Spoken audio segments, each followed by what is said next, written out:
Hi, colleagues. How are you? Welcome to our Flipped Classroom workshop. Matt and I are really excited to present this to you today because we've been doing a lot of work on the Flipped Classroom over the course of the last couple of months. So we're hopeful that between presenting to you information and getting your feedback, that we can really start understanding why this might help our students reach a deeper level of understanding and critical analysis in all their classes. So what we're doing here is we're really modeling for you what a flipped classroom would look like. So from this video, I hope you get two things. First of all, I hope you get an understanding as to why I chose to flip my AP Psych and Senior Humanities classrooms. And number two, I hope you get an understanding, or a preliminary understanding anyway, on what a flipped classroom is and what it looks like. So last spring, I found out that almost 70 students signed up for AP Psychology.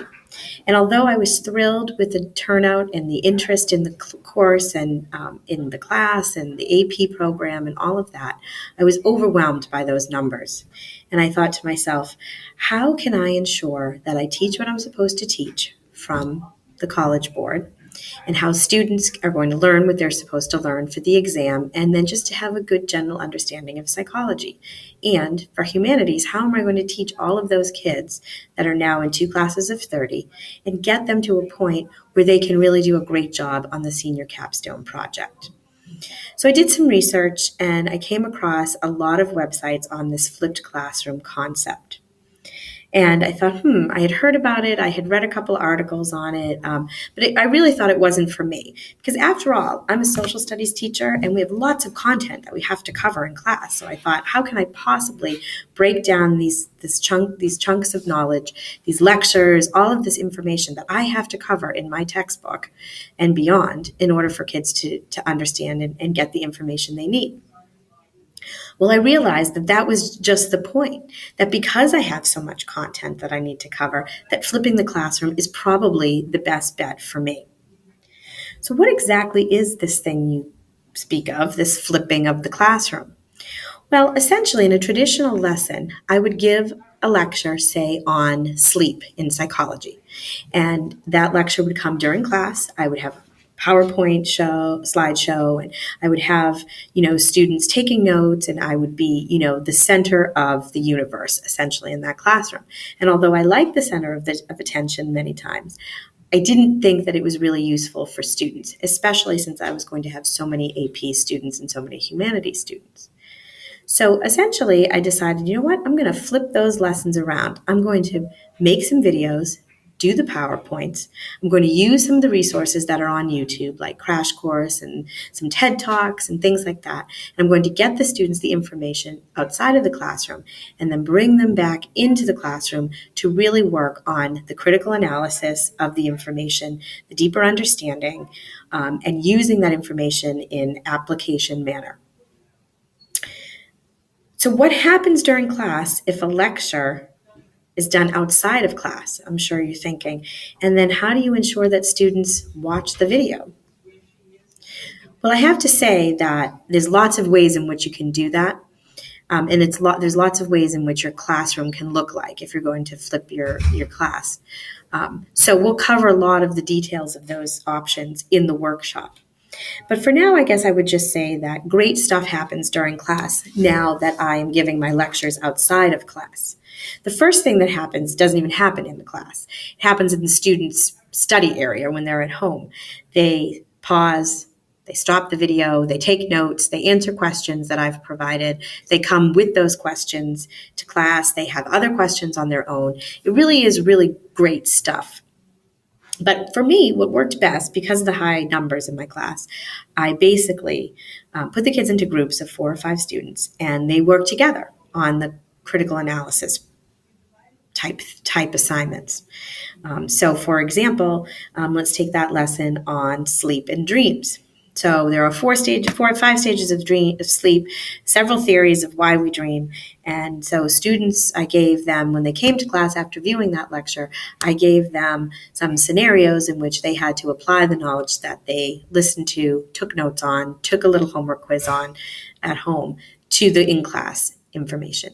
This enables me to walk around the room and look for answer clarification questions, and basically do a dipstick, like a formative assessment to see what they got and how well they were doing. And it enabled some students who were ready for the next layer of information on states of consciousness to get there. So they could do that. So once they mastered that information, or I felt like they got that information, I then said, okay, now you do this. Now you're on to the next section. So it really works great, I found so far this year.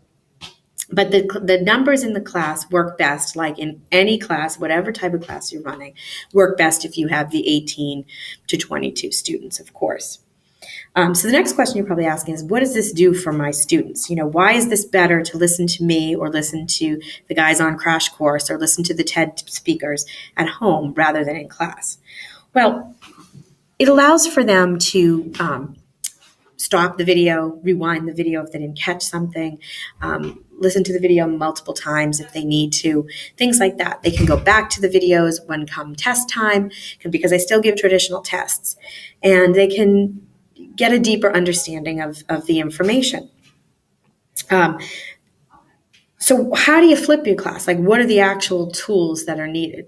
We are really fortunate that we work in a state and we work in a community in which we have access to a lot of the tools, all of the tools that you really need to flip your classroom.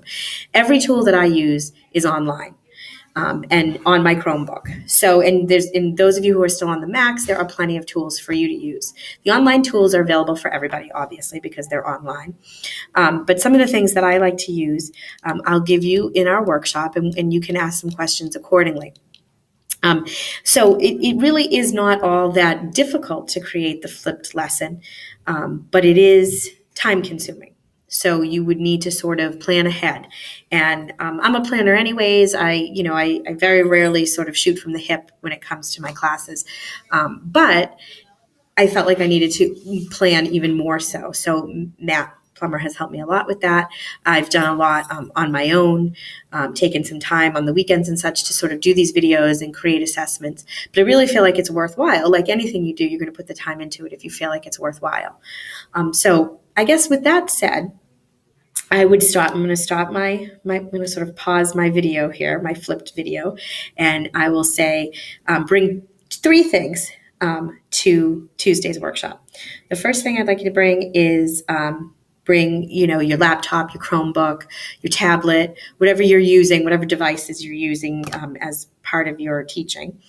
And maybe bring a lesson that you normally do in a traditional manner, lecture, and then send the critical thinking skills home. Bring that, and maybe we can try and flip that with you, or give you some pointers on how to flip that if you're interested. And then definitely bring an open mind, bring an attitude that might help us to sort of see what you can do. By no means is anybody expecting anyone to flip lessons in classrooms this year or any year. Really, it's just another tool in your bag of tricks that might help to engage students and to sort of, kind of re-energize you, perhaps, like it has for me. So please don't feel like you have to do this. You can wait, do one lesson this year, maybe wait this and do some stuff over the summer, or maybe next year, whatever will work for you. But at least, get the ball rolling, do some reading, see how some people react to this and what students are saying and doing. So I'll see you all Tuesday.